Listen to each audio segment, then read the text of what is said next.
नमस्कार। चलिए आज एक बहुत ही खूबसूरत कहानी के जरिए समझते हैं कि भक्ति का असली मतलब क्या होता है। ये कहानी है नारद मुनि और एक बिल्कुल साधारण से किसान की। एक ऐसी कहानी जो हमें सिखाएगी कि सच्ची भक्ति होती क्या है। तो सवाल ये उठता है कि सच्ची भक्ति आखिर है क्या? क्या इसका लेना देना गिनती से है कि कौन कितनी बार भगवान का नाम लेता है, या फिर इसका ताल्लुक उस भावना से है, उस दिल की गहराई से है जिससे प्रार्थना की जाती है? पूरी कहानी बस इसी एक सवाल का जवाब ढूंढती है। तो सबसे पहले मिलते हैं कहानी के एक अहम किरदार से, देवर्षि नारद मुनि। और हाँ, वो खुद को भगवान का सबसे बड़ा भक्त मानते थे। नारद मुनि की तो पहचान ही यही थी। उनके होठों पर हमेशा एक ही नाम रहता था, नारायण नारायण। इसी नाम का जाप करते हुए वो तीनों लोकों में कहीं भी आ जा सकते थे, और उनको पूरा यकीन था कि भाई उनसे बड़ा भक्त तो कोई हो ही नहीं सकता। तो अब कहानी हमें स्वर्ग से ले चलती है पृथ्वीलोक पर। यहाँ नारद जी कुछ ऐसा देखते हैं जो भक्ति को लेकर उनकी पूरी सोच को, उनके पूरे विश्वास को हिलाकर रख देता है। तो हुआ यूं कि एक दिन जब नारद जी पृथ्वीलोक से गुजर रहे थे, तो उनकी नजर एक सीधे साधे किसान पर पड़ी। वो किसान अपने खेत में हल चला रहा था, कड़ी मेहनत कर रहा था, लेकिन उसके चेहरे पर थकान नहीं, बल्कि एक अजीब से एक गहरी शांति और खुशी थी। और जानते हैं उसकी भक्ति का तरीका क्या था? अरे बिल्कुल सीधा साधा। जब दोपहर में वो काम से थोड़ा आराम लेता, तो पेड़ की छांव में बैठकर खाना खाने से ठीक पहले अपने दोनों हाथ जोड़ता और बस 3 बार, सिर्फ 3 बार पूरे मन से कहता, नारायण। अब ये देखकर नारद जी से रहा नहीं गया। वो किसान के पास गए और पूछ ही लिया, भक्त, ये तो बताओ, तुम्हारी इस खुशी का, इस आनंद का राज क्या है?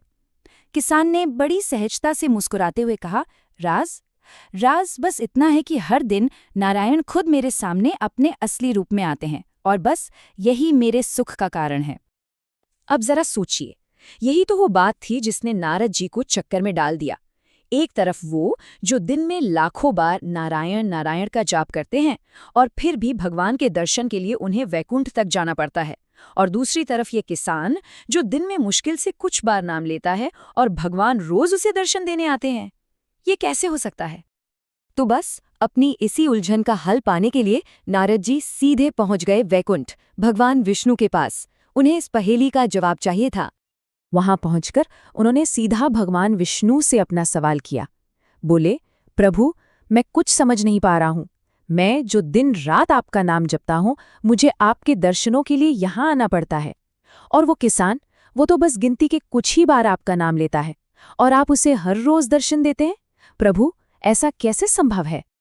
आप देखिए, भगवान विष्णु ने नारद जी को सीधा सीधा जवाब नहीं दिया, बल्कि उन्होंने मुस्कुराते हुए नारद जी का सामने एक अनोखी परीक्षा रख दी। भगवान विष्णु ने तेल से ऊपर तक भरा हुआ, मतलब बिल्कुल लबालब भरा, एक बर्तन नारद जी को दिया और कहा, नारद, पहले मेरा एक काम करो, इस बर्तन को लो और पूरी पृथ्वी का एक चक्कर लगा के आओ। पर एक शर्त है, ध्यान रहे, इसमें से तेल की एक बूंद भी नीचे नहीं गिरनी चाहिए। अब नारद जी तो आज्ञाकारी भक्त थे। वो चल पड़े।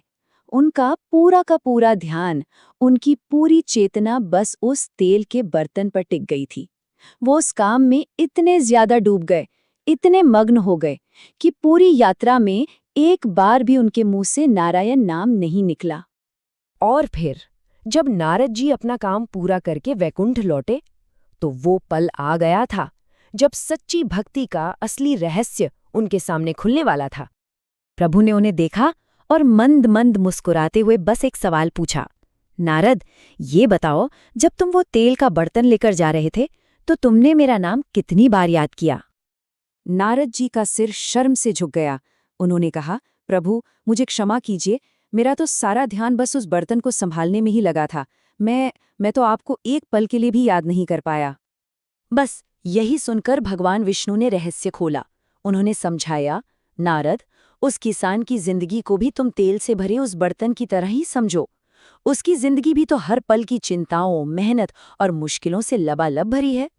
और सोचो, अपनी उन तमाम जिम्मेदारियों और संघर्षों के बीच भी वो मुझे याद करना नहीं भूलता। बस यही वजह है नारद कि वो किसान ही असल में सच्चा भक्त है। तो देखा, इस पूरी कहानी का निचोड़ यही है। सच्ची भक्ति का ताल्लुक गिनती से नहीं, सच्चे भाव से है।